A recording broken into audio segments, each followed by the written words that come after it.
All right, guys, welcome to another episode of the Fastbreak podcast. Today, we are capping off the year with two special guests, Kaleb and Andre Wesson. You guys know them from Ohio State, being Columbus natives, and you guys were some of my favorite players to watch at Ohio State within the last, couple of years. So I thank you guys for taking time to do it.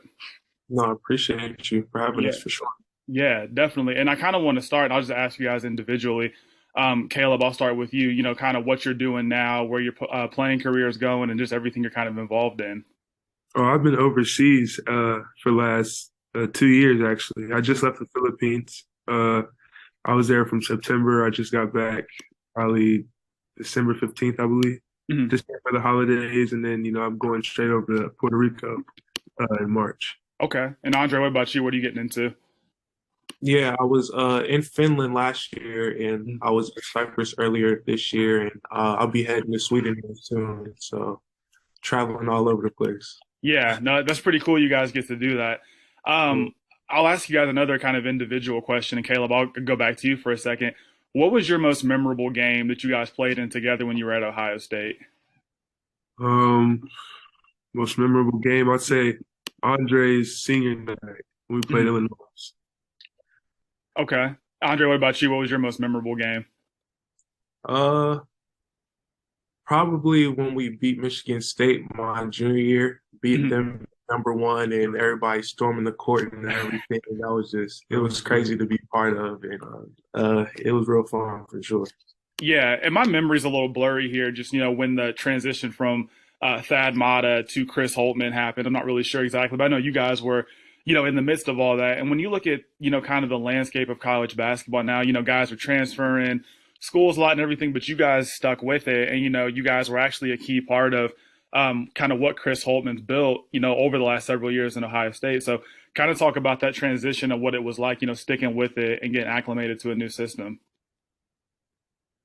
Well, for me, it was kind of wild because my move-in day was the day Thad, resigned. So Really? yeah, so it was crazy for me, really just, that news coming and then hearing that Coach Holtman was coming, I always wanted to be a Buckeye. So for Mhm. me, it was kind of, I'm able to adapt and adjust easily. I Mhm. feel like I can learn new things from anybody. I feel like I'm being the smartest person in the room isn't something that I found that is going to be good for my development. Right. So, No, that's good that you always had that understanding and that mindset. so just being Definitely. able to adapt to anything and being able to learn from anybody is something that, you Yeah. know, I Yeah, kind of no.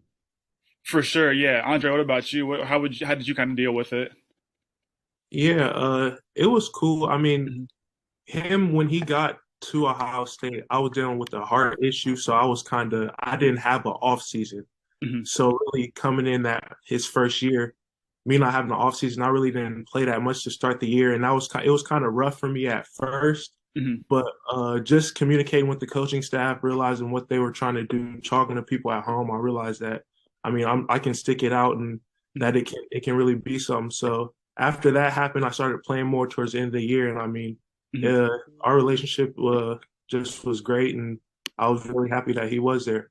Yeah. Were you guys kind of familiar with him before he got there? Like, did you guys know anything about him really, or was it just when he got there you kind of started to build a relationship with him? Yeah, so when he was at Butler, they Mhm. recruited me a lot, and they actually offered me, and Really? so I actually knew the coaching staff and everything. Mhm. So it was nice to have a previous relationship with them for sure. Yeah.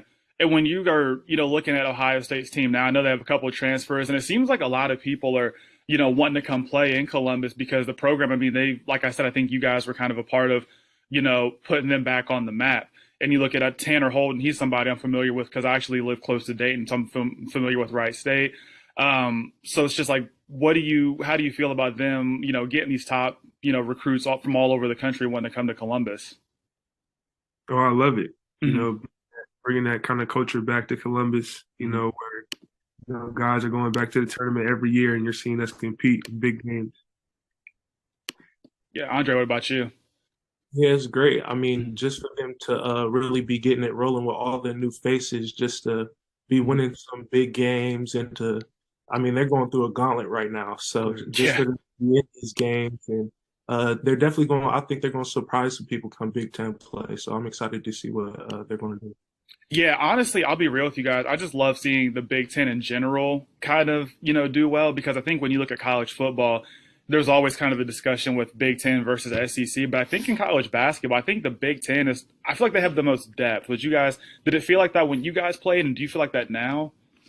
No, for sure, definitely. I mean, my senior year, I think there was like 8 or 9 teams in the top 25. Wow. That's really unheard of. Like it was really crazy. So every night you got a game, Mhm. regardless of which team you're playing, regardless of their ranking, you're going against a very good team. So Mhm. it's a fun conference to play in for sure. Yeah. Caleb, do you feel the same? Yeah, I agree with the competitiveness of the Mhm. Big Ten. We were there, and like Dre said, top 25 teams every night. Mhm. And in the conference is kind of unheard of, in a Mhm. lot of other conferences. So making sure that you're on your toes every night, giving your A game, is something that we had to do. What was the toughest like Big Ten environment that you guys played in? For me, definitely Michigan State. I mean, it's not the biggest gym, but they're gonna pack it out. Their students is gonna be there with 4 of y'all are there, Yeah. and it's gonna be loud the whole game. Mhm. So definitely Michigan State for me. Okay. I would say Ann Arbor. Ann Arbor, Really? Ann Arbor was wild. Ann Arbor. Yeah. Yeah, and Michigan too. When you look at what Jawan Howard's kind of done with them over the last couple of years, I mean, it's pretty impressive. Like I said, I just love seeing Ohio State in the mix because Indiana's another team. I saw a lot of Big Ten writers were picking to win the conference this year, and it kind of feels like Ohio State gets disrespected in that conversation. It's always Michigan, Indiana, Michigan State. But I don't know. I love Ohio State and what they're doing. Like I said, with all the transfers and everything, Holtman, I love him. I've thought he's been a great coach. So yeah, no, I love seeing Ohio State in the mix for sure. No, definitely it's fun, especially from when we were growing up, seeing them go to the Final Fours. I Yeah. remember going to the national championship when Greg Golden was there. So Wow. just having those memories and just seeing us kind of get back to that and try to get over that edge to get to that next Final Four, get to that next Elite Eight. I'm really looking forward to seeing them do that for sure. Yeah. And I think what was always so cool to me about you guys is, being from Columbus, playing at Ohio State, and like actually being relevant. Because I see a lot of guys who they'll go, play for their hometown or their schools or whatever, and they won't really be the guys. But I always felt like with you guys, that was always what made it so cool. Yeah. Yeah. Yeah. Growing and being from Columbus, the Central Ohio area, it really made it special. Those wins meant a little bit more to us. Yeah. Yeah, definitely. And what do you guys have planned, after basketball? Do you guys want to coach maybe or get into, like a athletic departments? Like, what are you guys thinking? I don't know if I got the patience to coach, but definitely just trying to get into different business ventures. I mean, definitely thought about real estate and things of that nature. But I'm trying to play basketball until I can no more. I mean, it's obviously it's a short lifespan playing basketball, so Hmm. I'm Yeah. trying to milk it till I can, and but also venture out into other things, like I said, for sure. Yeah, definitely. Caleb, what about you? Like Andre said, just getting streams of revenue, Hmm. just things like that to where, basketball isn't just, what my only thing that I'm doing. I do love basketball and I want to play it as long as I can, and making sure that, any opportunity I get, I'm going to play for my fullest. Yeah. But just making sure that I can get new streams of revenue is something I'm focused Definitely, yeah, that's important. And before we cap this thing off, I'll just ask you guys, where can people find you on social media to follow your playing careers and everything else you guys are going to have going on? for sure. You can follow me at Andre.Wesson on Instagram. That's really all I got right now. So yeah, same thing. Instagram, Kaleb Wesson. 3 is the E and 4 is the E on Wesson. Okay, cool. Well, thank you guys so much for joining. I appreciate it. Like I said, I've been a fan of you guys since you were at OSU playing and everything. I've loved following your journey and just keep up the great work. You guys are doing awesome. For sure. Appreciate it. Thank you for Yep. having me. Yep. Thank you guys.